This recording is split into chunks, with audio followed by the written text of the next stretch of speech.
Assalamualaikum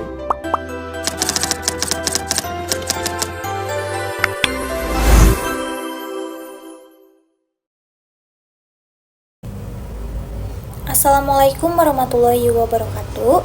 Perkenalkan, saya Desi Ramadhani dengan NPM 2012342 dari kelas C123 Informatika Universitas Teknologi Digital.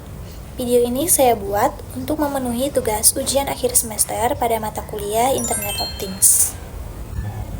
Selama satu semester penuh atau kurang lebih 15 pertemuan ini, belajar IoT memberikan wawasan yang sangat luas bagi saya, terutama tentang bagaimana kita bisa menghubungkan dunia fisik ke dunia digital. Dari seluruh rangkaian kelas, ada beberapa refleksi yang bisa saya sampaikan. Pertama, mengenai materi yang paling menarik. Menurut saya, pembahasan tentang AIoT atau AI dan Automation for IoT dan integrasi sistem IoT adalah yang paling memukau atau yang paling menarik. Melihat bagaimana data dari sensor tidak hanya sekedar ditampilkan di dashboard, tapi bisa digunakan untuk sistem mengambil keputusan secara otomatis. Itu sangat luar biasa. Kedua, materi yang paling menantang. Bagian yang cukup sulit dipahami bagi saya adalah keamanan IoT atau IoT security. Mengamankan celah komunikasi, memahami enskripsi, dan menerapkan CAI triad membutuhkan ketelitian yang ekstra. Keamanan seringkali menjadi titik lemah perangkat IoT, jadi materinya cukup menantang. Secara keseluruhan, semua materi sangat bermanfaat, tapi jika harus memilih, yang paling terasa manfaatnya itu adalah pemahaman mengenai protokol komunikasi MQTT serta integrasi IoT dengan mobile application. Ini adalah kunci utama untuk membuat sistem IoT kita benar-benar bisa diakses dan dikontrol dari mana saja.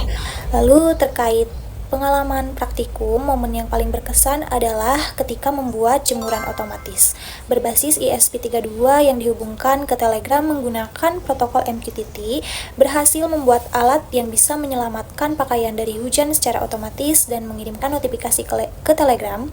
Itu rasanya sangat memuaskan. Kendala yang dialami saat itu lebih ke penyesuaian format payload pesan dari MQTT ke boot Telegram serta memastikan koneksi Wi-Fi ke microcontroller tidak terputus. Namun dari kendala itu saya jadi benar-benar tahu alur kerja end-to-end sistem cerdas, mulai dari pasang sensor, memprogram, hingga memonitornya di HP. Selanjutnya saya ingin menyampaikan feedback untuk Bapak Adima selaku dosen pengampu.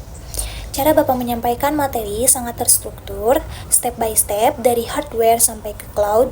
Modul presentasinya juga sangat visual dan mudah dipahami. Teori selalu didukung oleh praktik yang relevan, sehingga kita langsung bisa merakit, bukan sekedar hanya membayangkan.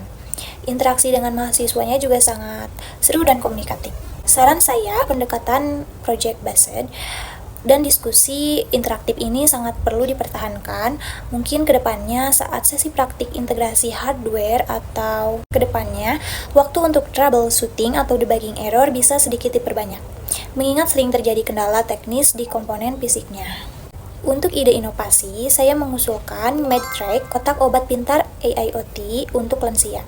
Inovasi ini hadir karena banyak lansia yang lupa minum obat. Sistem ini menggunakan sensor infrared atau load cell untuk mendeteksi pil modul RTC untuk jadwal dan ESP32 sebagai pengendalinya. Cara kerjanya bagaimana sih? Nah, cara kerjanya ini saat jadwal minum obat tiba, buzzer dan LED akan menyala. Nah, jika selama 15 menit obat belum diambil, ESP32 otomatis bisa mengirim peringatan via MQTT ke WhatsApp keluarga atau ke perawat. Nah, sistem ini sangat membantu kepatuhan minum obat lansia dan memberikan ketenangan bagi keluarga. Manfaat bagi masyarakat tentu sangat besar. Inovasi ini akan membantu meningkatkan kepatuhan minum obat pada pasien lansia dan memberikan ketenangan pikiran bagi anggota keluarga yang sedang tidak ada di rumah. Kesimpulannya, mata kuliah Internet of Things menyadarkan saya bahwa teknologi ini bukan hanya sekedar alat, melainkan solusi nyata untuk mempermudah hidup manusia. Harapan saya, perkembangan ekosistem IoT di Indonesia ini bisa semakin maju, terjangkau oleh semua kalangan, dan semakin banyak untuk mengintegrasi AI atau AIoT yang aman. Sekian video refleksi dan penjabaran ide inovasi dari saya. Terima kasih atas perhatiannya. Wassalamualaikum warahmatullahi wabarakatuh.